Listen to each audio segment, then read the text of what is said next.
Hello प्यारे बच्चों, welcome to our channel उड़ान सपनों की। आज हम करने जा रहे हैं क्लास 10th का मैथ्स का सिलेबस, फर्स्ट टर्म का सिलेबस। ठीक है, सबसे पहले देखिए हम चैप्टर वाइज ही देख लेते हैं, यूनिट क्या देखना। तो पहला है आपका रियल नंबर्स, यानी कि चैप्टर 1 है आपका रियल नंबर। उसमें आप देख लीजिएगा कि क्या क्या है इसमें। प्लीज़ इस चीज़ को ज़रूर देख लीजिएगा क्योंकि हर चीज़ नहीं आ रही है इस बार, यानी कि जो भी आपको चैप्टर में बुक में बहुत सारी चीज़ें दी हैं, बहुत सारी थ्योरम दी हैं, तो सारी थ्योरम्स भी नहीं आ रही हैं, हर टॉपिक भी नहीं आ रहा है, तो आपको ये देखना पड़ेगा। फिर है पॉलिनोमियल। पॉलिनोमियल में सिर्फ ज़ीरोज़ निकालना सीखना है और आपको रिलेशन ज़ीरोज़ और कोफिशिएंट के बीच का जो रिलेशन है वो निकालना है। ये आपका चैप्टर 2 हो गया, ये आपका चैप्टर 1 हो गया। फिर है आपका पेयर ऑफ लीनियर इक्वेशन। तो इसको सॉल्व करना होता है। दो इक्वेशन देर 2 वेरिएबल्स में एक्स और वाई की वैल्यू निकालनी होती है। इसमें क्या होता है, लीनियर इक्वेशन इन 2 वेरिएबल का जो हम सॉल्यूशन निकालते हैं, आपके बुक में 4-5 मेथड दिए हुए हैं, आपको सिर्फ 2 मेथड करने हैं, बाय सब्स्टिट्यूशन और बाय एलिमिनेशन। सिर्फ 2 मेथड ही आपको सीखने हैं। पूरी बुक में जितने मेथड सारे दिए हैं वो नहीं करने हैं आपको, बुक में 4 मेथड हैं। ठीक है, फिर आपका कोऑर्डिनेट ज्योमेट्री। कोऑर्डिनेट ज्योमेट्री में सिंपल लाइन के बारे में देखना है, ग्राफ बनाना, ग्राफ पे डिस्टेंस फार्मूला और सेक्शन फार्मूला, 2 फार्मूले आपको सीखने हैं। तो ये मैं जो सर्कल कर रही हूँ ये बहुत इंपॉर्टेंट बता रही हूँ कि मेन आपको फोकस उसी पे करना है। फिर है आपका ट्राइंगल। ट्राइंगल में सिर्फ आपको डेफिनेशन और ये आपकी प्रूव है, यानी कि थ्योरम टाइप में दी हुई हैं, तो ये आप यहाँ से देख लीजिएगा बुक से। ये 9 है, इसके अलावा आपको कुछ नहीं करना है इस चैप्टर में। ठीक है, थ्योरम कर लीजिएगा। फिर है ट्रिग्नोमेट्री। ट्रिग्नोमेट्री का जो बेसिक है वही आपको करना है, ट्रिग्नोमेट्रिक रेशियो के बारे में। और आपका जो चैप्टर है उसमें आइडेंटिटी जो है वो प्रूव करने के लिए बहुत सारी दी हुई हैं, लेकिन आपको सिर्फ एक ही आइडेंटिटी जो है sine square A plus cos square A is equal to 1, ये ही प्रूव करना सीखना है। ये एग्जाम में ज़रूर आता है और इसके ऊपर जो बेस्ड क्वेश्चन है वो आपको सीखने हैं। सारी आइडेंटिटी नहीं सीखनी है, पूरी बुक नहीं करनी है। फिर है एरिया रिलेटेड टू सर्कल। तो सर्कल का एरिया निकालना ये सीखना होगा। फिर है प्रोबेबिलिटी। प्रोबेबिलिटी में तो सिंपल क्वेश्चन है और कुछ नहीं है आपका। ठीक है, तो अब मैं यहाँ आपके जो चैप्टर हैं वो मैं आपको बता देती हूँ।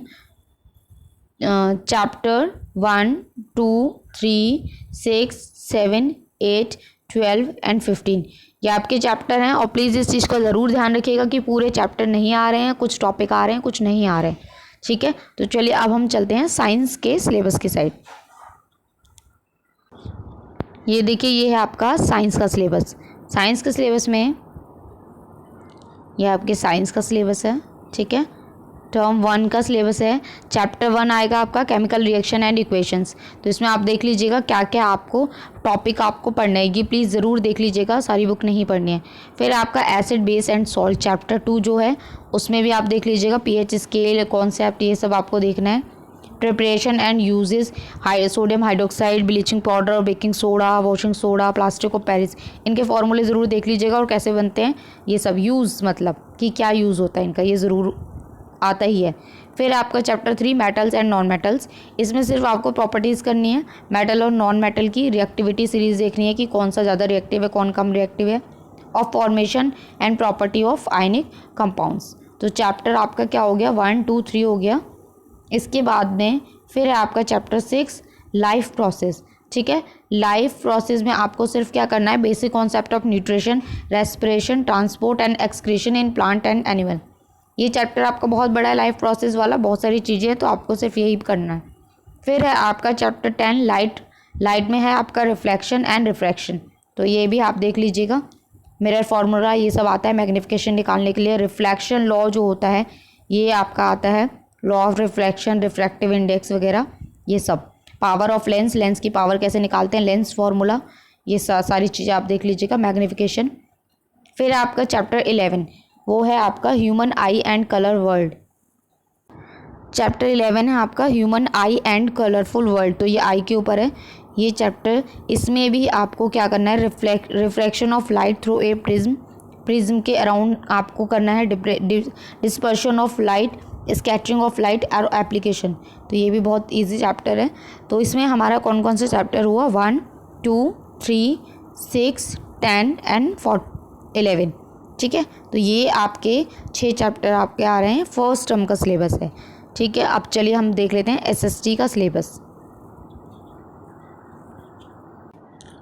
देखिए, ये है आपका एसएसटी का सिलेबस, सोशल साइंस का सिलेबस।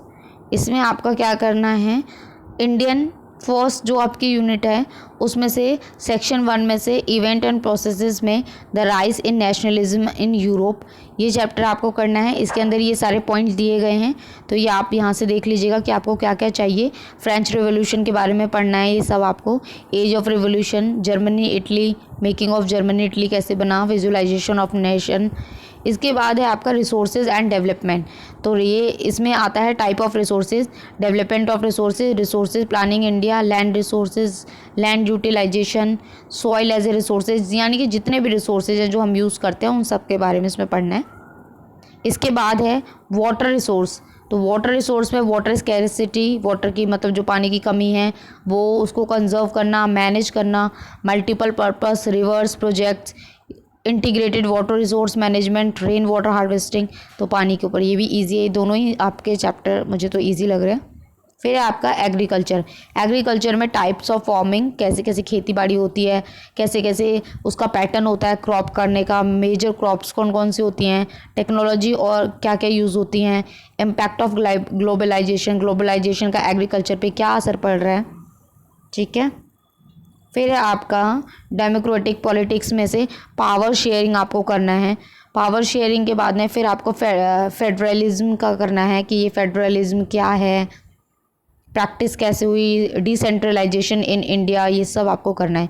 फिर इकोनॉमिक्स में से आपको डेवलपमेंट में वही what development promises, income and other goals, national development, income and other criteria, public facility, ये सब आपको इसके अंदर इसके सब टॉपिक है। फिर है sector in the Indian economy, फिर इसके अंदर पढ़ना है कौन कौन से सेक्टर हैं, कंपेयरिंग करना है, 3 सेक्टर होते हैं, तीनों सेक्टर का आपका कंपेयरिंग करना है, primary secondary and tertiary sector होते हैं, ठीक है, तो वो सब आपको उनके बारे में आपको पढ़ना है। इसके बाद फिर है आपका मैप के बारे में भी आपको पता होना चाहिए कि मैप में क्या क्या है। तो यहाँ देखिए सबसे पहले रिसोर्स एंड डेवलपमेंट में मेजर सॉइल टाइप यानी कि आपको सॉइल पता होनी चाहिए कि कहाँ कहाँ से कौन कौन सी सॉइल है। फिर वाटर रिसोर्सेज में भी आपको डैम पता होने चाहिए, तो ये आपके डैम के नाम है सारे, हीराकुंड, राणा प्रताप सागर, टेहरी, भाखड़ा बांध, ये सलाल वगैरह, ये सारे डैम आपको पता होने चाहिए। फिर एग्रीकल्चर में major area of rice and wheat, यानी कि राइस और वीट जो है वो कहाँ पे होता है, किस एरिया में होता है, ये आपको पता होना चाहिए। Largest and major production state of sugarcane, tea, coffee, rubber, cotton and jute, तो ये जो हैं ये सब चीज़ें कौन सी स्टेट में होती हैं तो वो भी आपको शो करना आना चाहिए। तो यहाँ देखिए मैंने आपको 3 सब्जेक्ट का आपको सिलेबस बताया है। सबसे पहले आपको मैंने मैथ्स का बताया है, फिर मैंने साइंस का बताया है, उसके बाद मैंने एसएसटी का बताया। सिलेबस आप इसमें एक एक लाइन ज़रूर देखिएगा क्योंकि बुक में बहुत ज़्यादा है। इसमें इस बार सिलेबस में थोड़ा थोड़ा हर चैप्टर से थोड़ा थोड़ा कम कर दिया गया है, तो आप वो पॉइंट वाइज यहाँ से देख लीजिएगा। हिंदी मीडियम वाले बच्चे भी यहीं से कर सकते हैं क्योंकि इतना तो वो कर ही सकते हैं, समझ ही सकते हैं। तो यहाँ होती है मेरी वीडियो फिनिश। आई होप आपको अच्छे से समझ में आया हो सिलेबस। अच्छे से पढ़ाई कीजिएगा। All the best. Thanks for watching.